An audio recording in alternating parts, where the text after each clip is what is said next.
I'm sure you'll remember the background history to why Octavian actually built the mausoleum. In 32 BC, Antony had decided to give away part of the Roman Empire to Egypt in the Alexandrian donations, and he'd celebrated a triumph for the Armenian campaign in Egypt with Cleopatra. Antony dressed as Osiris, the Egyptian god, and Cleopatra dressed as Isis.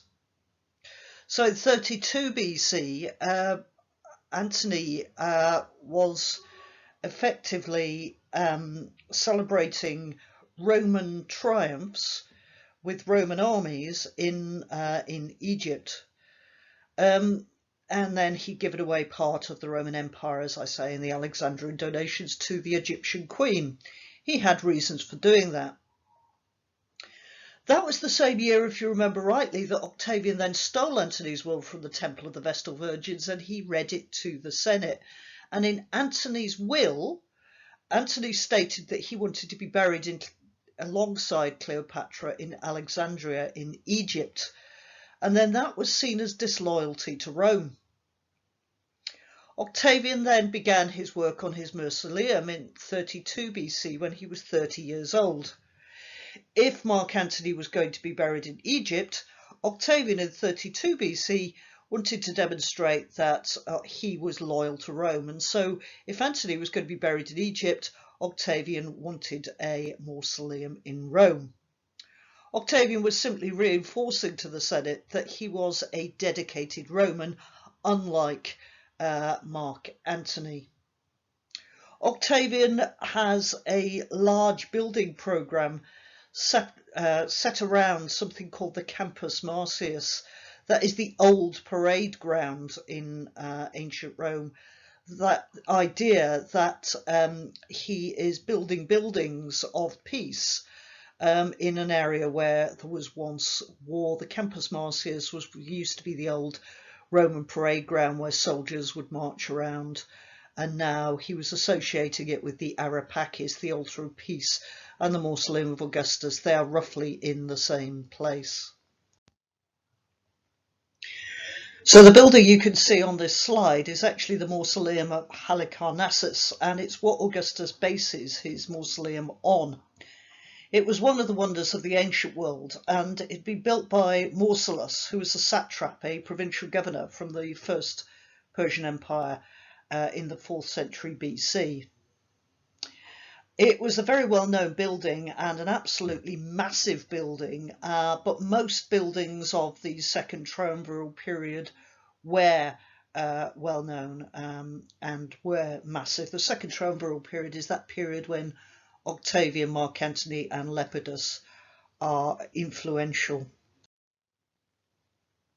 We know then that Augustus was basing his mausoleum on the Mausoleum of Mausolus in Halicarnassus, one of the wonders of the ancient world. There's certainly a Hellenistic influence on the Mausoleum of Augustus. And there's various reasons for that. What then is Hellenistic influence? Well, after the death of Alexander the Great in 323 BC, Alexander's empire was actually split into three. And from 323 BC to the Battle of Actium in 31 BC is actually called the Hellenistic period.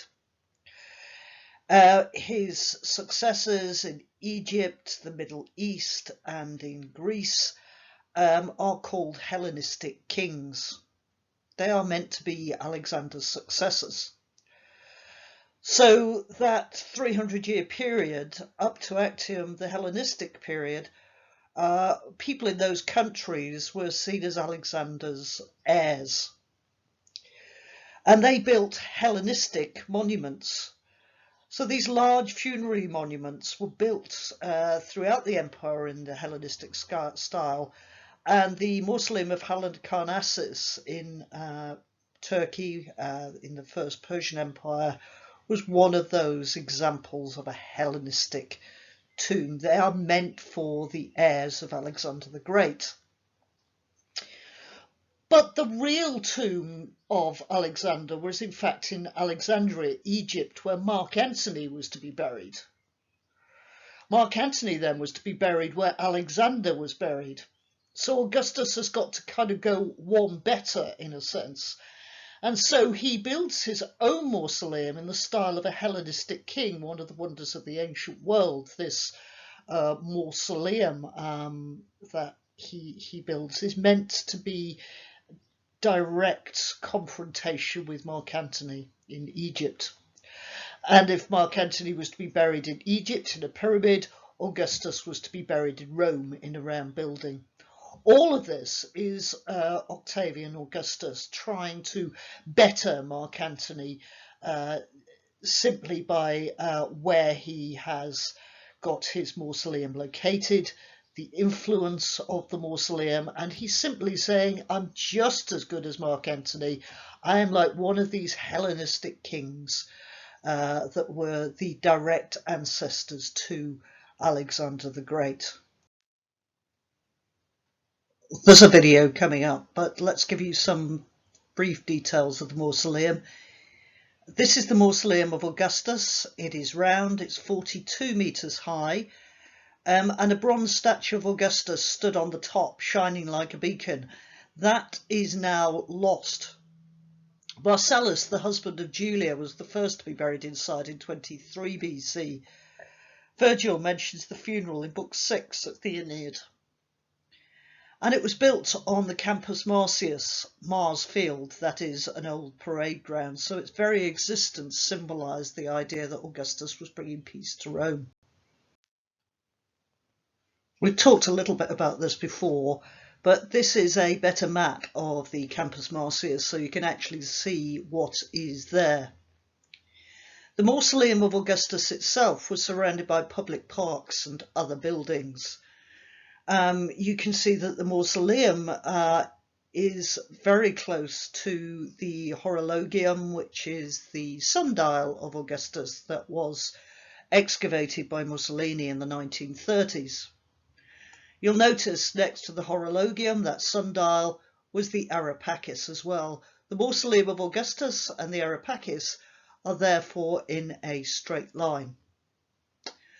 Directly opposite, across the road as it were, at the very top right hand corner, hopefully you can see there the gardens of Lucullus. And then not too far away on the Campus Martius, the old parade ground, the old Mars Field, you've got the Baths, the Pool and the Grove of Agrippa, the Pantheon of Agrippa, that round building.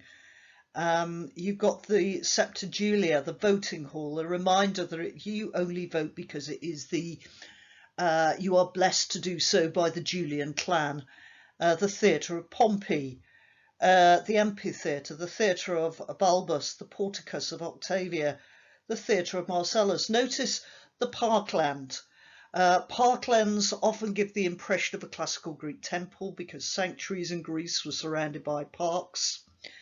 But also notice how many public buildings are here, not just parklands, but you've got baths, you've got theatres, you've got amphitheatres, all of which would have been enjoyed by the public and made Augustus much, much more popular. Also, you notice the names of these buildings. They are named after various members of his family. His sister, the Portico of Octavia, the Theatre of Marcellus, the Grove and the Baths of Agrippa, the Villa of Agrippa just directly opposite. It's amazing to think that Agrippa and Augustus themselves lived very, very, very close to these very central buildings. And just in case you hadn't noticed, and it's almost tiny, you could almost miss it, but if you look at the very bottom right hand corner of this map, you can see the Capitol, which is the centre of political life. But notice what you are actually focusing on here is the enjoyment of the public, and that enjoyment of the public generally tends to be associated with members of his own family.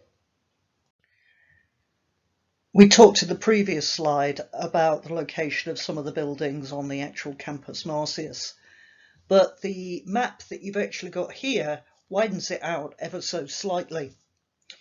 So what you can hopefully see there, if you have a look to the left-hand side, in one of the bends of the river, you'll actually see the Campus Martius there, just underneath Pompey's Gardens with Pompey's Theatres.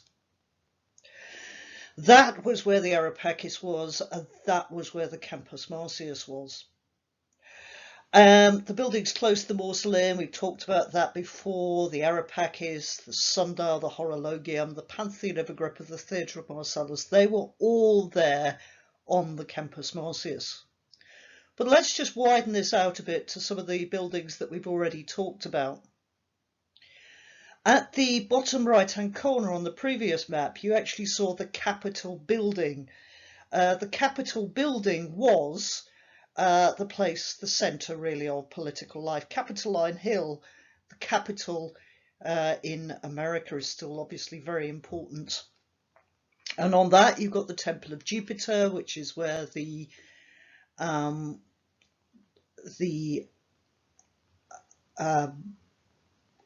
would originally have had those standards brought back from Parthia. Hopefully you can see just below there, you can see Julius Caesar's marketplace with the Temple of Saturn, the Basilica Julia, the Temple of Castrum Pollux, which was built for that was built for the equites, those middle class people. And then right there in the centre really of the forum, you've got the Palatine Hill, on which Augustus's palace would be located, and more of that later. But Augustus had a problem. If you remember rightly, he had planned for this during the period of 32 BC, when he was basically trying to show off that he was bigger and better than Mark Antony. So he builds a building based on the biggest and the best wonder of the ancient world, the Mausoleum of Halicarnassus. But as his time in office went on, Augustus had to try and move away from that rather confrontational image. And so that idea of bigger and better, he really needed to think about the impression that was trying to give.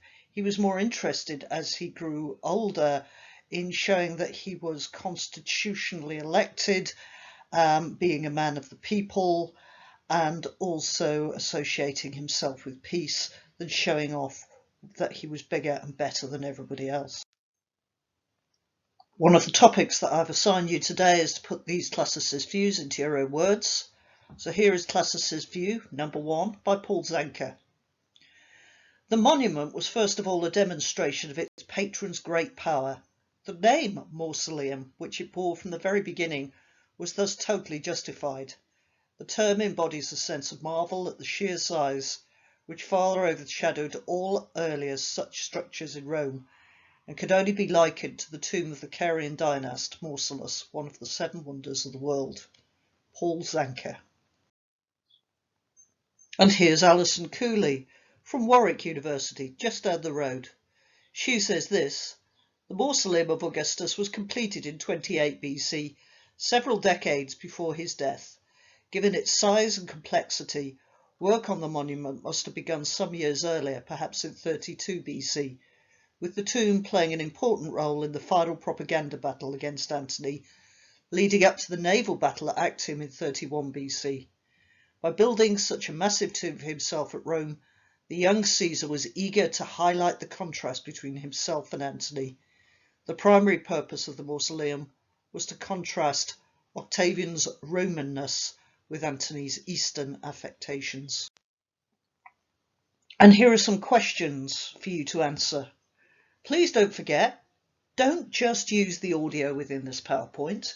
You'll also find some very detailed information on page 186 and 187 of your textbook, and you can use the video as well. You could also do maybe a little bit of research around the internet if you want to. So question A, what impression of himself did Augustus want to give building the Mausoleum of Augustus? Question B, explain why a Hellenistic style mausoleum might have been problematic for Augustus's image. And then C, why was the Mausoleum of Augustus set in acres of parkland?